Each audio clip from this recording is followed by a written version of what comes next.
பார்க்கலான்னு பார்த்தா கூட நான் மலேசியாவில் இருக்கேன், ஒரு சிங்கப்பூர்ல இருக்கேன். பட் பார்க்கறது ரொம்ப நல்லா இருக்கீங்க சார். எனக்கு ஒரு ஆடியோ லான்ச் வந்து இப்படி இருக்கும் நான் யோசிக்கல. நான் சரி ஏதாவது பேசிடலான்னு கொஞ்சம் ஏதாவது ப்ரிப்பேர் பண்ணிட்டு வந்தேன். பின்னாடி ஃப்ரெண்ட்ஸுன்ற பேரில் 2 பேர், இவர் அப்புறம் சார் அட்லி சார் பின்னாடி இருக்காரு. ஆமாம், பையன் கொடுத்துறாங்களான்னு கேட்காதுங்க.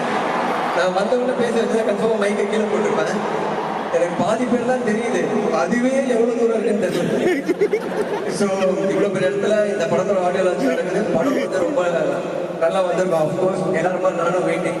படத்தோட crew and Vijay sir, Vinod sir, Pooja ma'am, எல்லாருக்கும் பூஜா மேம் சொல்லிட்டு போயிடுச்சு.